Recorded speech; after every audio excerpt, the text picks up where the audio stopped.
Hey guys, welcome back to my channel. So for today's video, I'm going to be discussing what to buy and what not to buy as a first year teacher. So I definitely put in money into my classroom, and I'm just gonna throw out an honest number.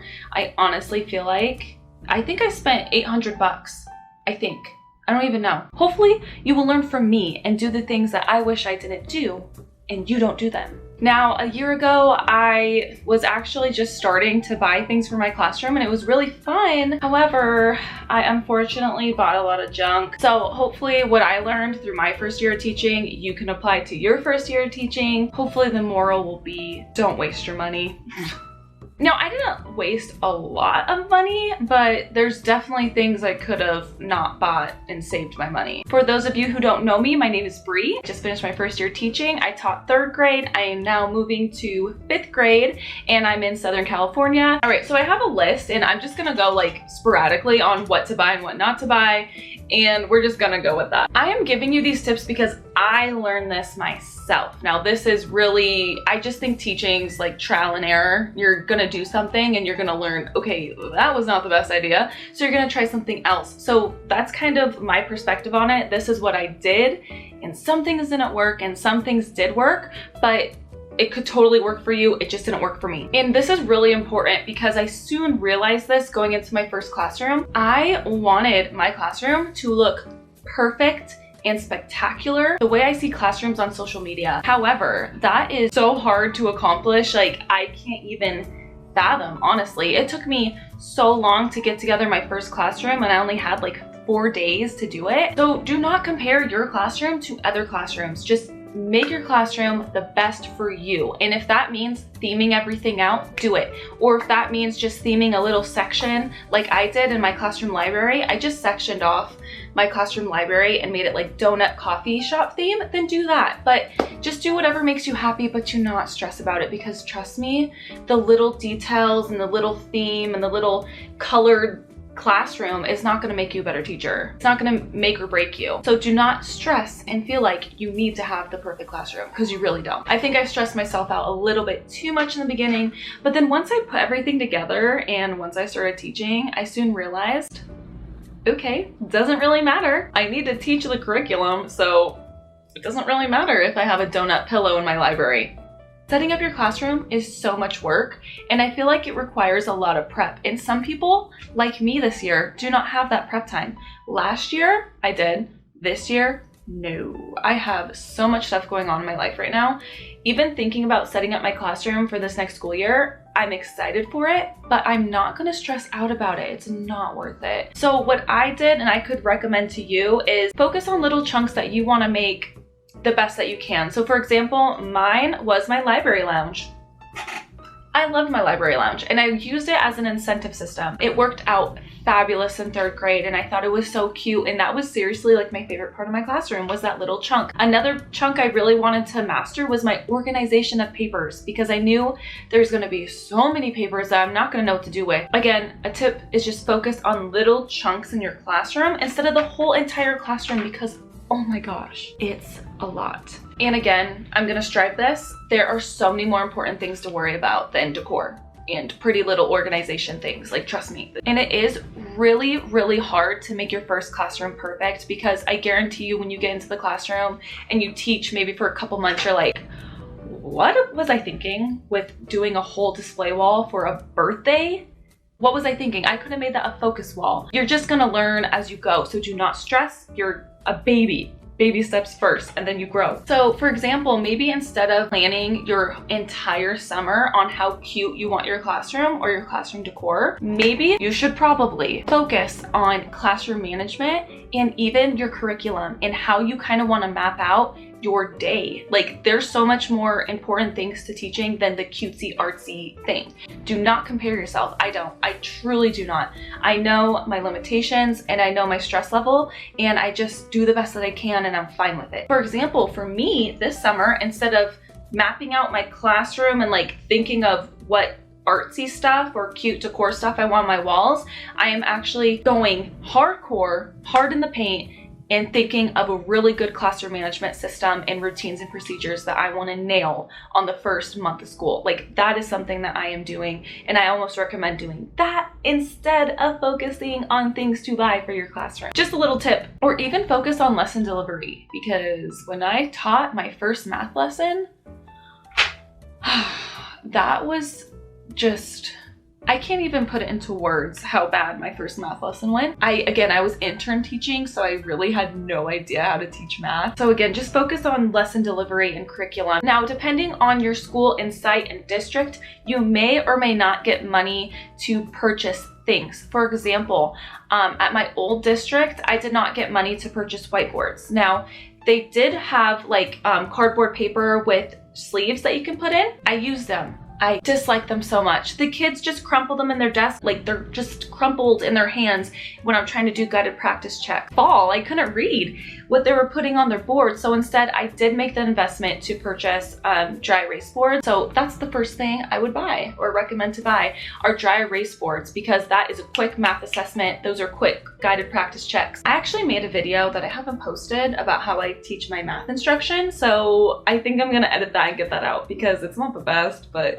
it's good information. Now, again, I'm in the middle of June, so I do have some things available like in my garage, but some things I don't, because they're really like stacked away in Nowheresville. So this is the first thing, a dry erase board. I got this off Amazon, and for a pack of 30, it was only 30 bucks. So worth it. Now, a mistake I did was I got so excited about teaching 3rd grade, I hopped right onto TPT and bought massive amounts of product that I actually never use. And when you're in your first year of teaching, it's so much work to lesson plan, because you don't really know what you're doing. At least I didn't. I tried it out and didn't get good feedback on using TPT. So I didn't use it, and I only used probably a quarter of it. So I would definitely recommend waiting until you know what you're teaching and how you're gonna teach it before you purchase anything on TPT. Now, I did buy a couple of things on TPT that I use and I love. Now, there were a couple things that I used like for decor reasons, but they're also targeted for academic also. It wasn't just like a picture of a cat. It was like a picture of cubes. So when we do our math word problems, we point to the C for cubes, like stuff like that. That is great to get off TPT.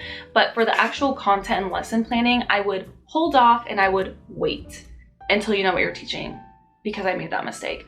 I did that with a couple other things on TPT. So I probably spent close to $200 on product that I didn't even use and I can't use because I'm moving to 5th grade. And then again, maybe your team teachers have like good resources too, but my old position, we didn't really collaborate as a team. So I was stressed and I bought it, but I didn't use it. So don't do that. Maybe just wait. So instead what I did is I just waited. I planned 1 day a week, super late, and I just bought what I needed for the next week. I didn't really plan too far ahead because I had no idea what I was doing. So just wait. Take it day by day, see what you need, and then maybe buy it. But I wouldn't just buy everything until you know. Now, the next thing that I bought that I'm really happy that I bought, and I think I'm gonna do again next year. I blocked out the student's name, but this is a pencil box that I bought. Now, I got these from Office Depot. I used to work at Office Depot for 4 years, and I collected a lot of school supplies because I worked there for 4 years, and they used to have penny deals, and I used to work there full time. So I would go in every day, and then I would just buy the minimal amount for the penny deals and the quarter deals, and I just kept it in my garage, and I have a video all about that down below. It was one of my most proudest moments, collecting all those school supplies in my garage for 4 years. It was like hoarders or couponing to the extreme, both school supplies for a teacher. It was awesome. It was a lot of fun. But I bought these pencil boxes. They were $1 each, and for back to school season, they're typically $1, and you could just order them at officedepot.com.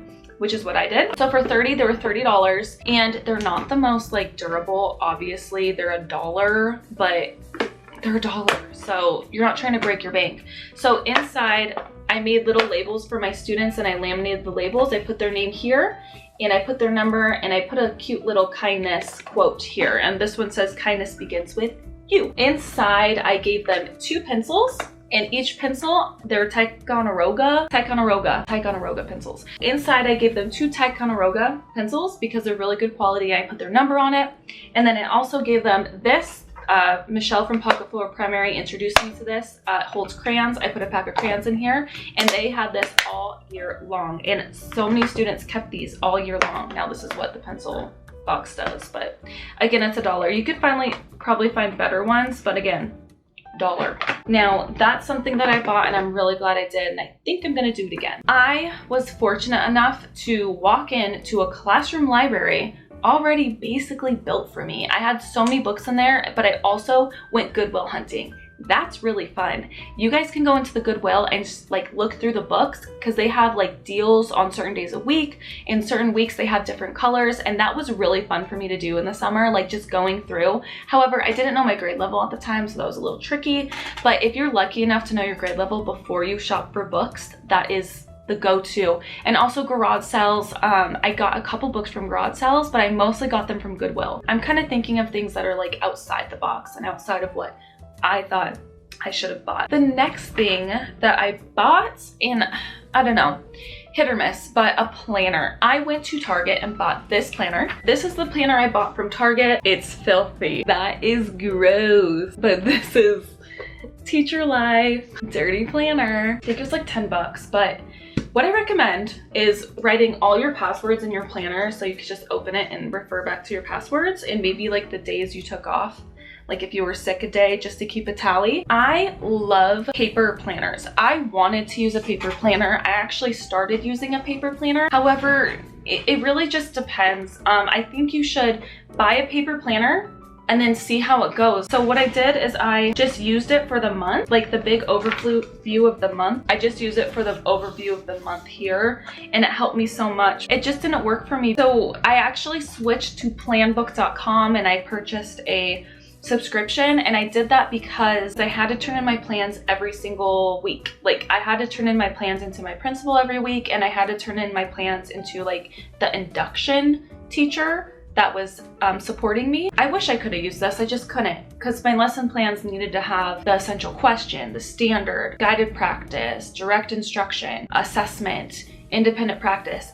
Literally all my lesson plans for every subject needed to have all of that, and it all had to be turned in on Sundays. So this just didn't cut it. And I liked my paper planner because it's all right here, and I was able to write myself some notes on what I wanted to improve. But I'm glad I wrote notes in it though. So it just depends on what your expectations are. And I'm gonna buy another planner, another hardcover planner for next school year. Yeah, you definitely need to purchase a planner. I would say definitely get a hard planner no matter what, and get organized this way, and you can map out all your meetings in here and everything. This is what I used, and this is what I loved. So I would just say wait to buy all the bins until you're in the classroom. Wait until you know what you need until you buy anything. This may be a non-popular opinion, but this is the honest truth. In regards to the Target dollar spot, I do not purchase anything at the Target dollar spot. I find the Target dollar spot to be a bunch of junk. I'm sorry. I am cheap. I'm a cheap person, and I do not care if I look at something and it's $1 and I think it's worth 25 cents, I will not buy it. That's what I thought. When I looked at the Target dollar spot, I would see what was there. And this goes back into the hype of social media of what I've seen going into teaching. And then I went and I'm like, what? Maybe it's my Target or maybe it's my cheapness, but I don't like it. I literally don't think the Target dollar spot's worth it. Like sometimes I pick stuff up and it's $3 and I'm like, how is that $3? No way. I'm not buying that. Find it in the 99-cent store. So again, until you know what you are teaching, just wait to buy really a lot of things. Now I bought, again going back to TPT, I bought a TPT pack of math for 3rd grade for I think like fractions or multiplication. I barely used it. I just feel like as a new teacher you should get the baseline. So the baseline may be your own curriculum, like the curriculum that's supported to you. And when you start planning for that lesson, you can look at the curriculum and be like, okay, this is not gonna work. Let me supplement with TPT, but don't do it before. Do not do it before you know what you're teaching. And same goes with purchasing manipulatives. Now, I went on Amazon. I remember maybe it was my first month of teaching. I'm like, ooh, I'm gonna bust out all my math planning. Like I'm gonna get everything organized. I'm gonna do this. So I went to Starbucks, mapped it all out with the TPT products I bought, and it told me what I should buy for the manipulatives for the lesson. And I made like $100 purchase on Amazon for all these manipulatives that I thought I was going to use. Honestly, almost unnecessary. Like, I just felt like that was a lot of money that I didn't need to spend. And I didn't know I wasn't gonna use it until after the school year is over. And I'm not teaching 3rd grade anymore. I still have them. I'm still gonna find ways to use them, hopefully, but it was just a waste of money. I think I've said this 5 times. Sorry for being a broken record. Just wait to buy things. That's why you have Prime. It's 2 days. You should plan like a week at a time. I do not recommend waiting the night before to plan. Do not do that, but wait a week at a time. I always planned on Thursdays. That is what I did. I stayed late on Thursdays, got all my planning done for the next week. And if I needed to purchase anything, I would go to the store on the weekend or purchase it on Amazon. But it was very rare if I needed to do that. I bought a couple things. Did I need them? No. Could I live without them? Yes. And that's what I found a lot of in the teaching stores. Learn how to make your own stuff. I made so much of my own worksheets and I made so much of my own things for my classroom. Like, for example, I made these all on my own and it didn't take me that much time and I enjoyed doing it. So I recommend, again, don't go into the teacher store before you start teaching because you don't know what you're gonna need. And the thing I think you should buy are expo markers. I had so many expo markers and you can get them really cheap in July, like from Office Depot or Staples. Super cheap expo markers, and you can never have enough. So again, maybe just wait until you know what your district supports you with or what the district can give you in terms of money and or materials, and then make your purchases. Just don't rush. Take your time, relax, don't waste your money. Another thing I don't know if I regret buying or not are caddies. Kind of hated them and they just created a bunch of mess. So I don't think I'm gonna do caddies anymore. I think I'm just gonna do group supplies and maybe just give each student in their pencil box, scissors, crayons. That's really all they need. Pencils, crayons, and scissors for, you know, a while, unless you're doing a special project, and a glue stick, just put it in there. But I do recommend, if your school does not have enough glue sticks and you see them on sale, get everything on sale during back to school time. Stock up on glue sticks. They are a necessity and they go so fast, and I didn't know that until I was a teacher. All right, you guys, so I hope I hit a lot of things that you guys haven't heard before about what you should or should not buy as a teacher. And I hope the whole moral of this video is to save your money. So my recommendation, just go with the flow. Go week by week. If you need something, purchase it then. Chunk up your areas. Do not think, I mean, you could, but I recommend don't go crazy ham on a classroom theme when you don't even know what your classroom looks like, when you don't even know what percentage of the walls you can cover, when you don't even know if you're gonna have time to set up in depth. Try to make things on your own. Save the money. It's really not that hard to make things on PowerPoint, and a lot of teachers give great tutorials on how to make your own resources, and it's so much fun, and you can customize, make your own decor, make your own little positive signs and just put them in frames and hang them up. That's what I did. Figure out how your lessons go, figure out how your day goes, and then you can sprinkle in some good stuff, you know? Okay, you guys, so I hope that video was helpful. You guys, if you want to follow me on Instagram, here's my handle. It's also in the description box down below. If you guys want to subscribe, I would appreciate it, and I'll catch you guys in my next video. Hey guys, welcome back to my channel. So for today, we are talking about what to buy and what not to buy as a first-year teacher and how to save money, because I do, and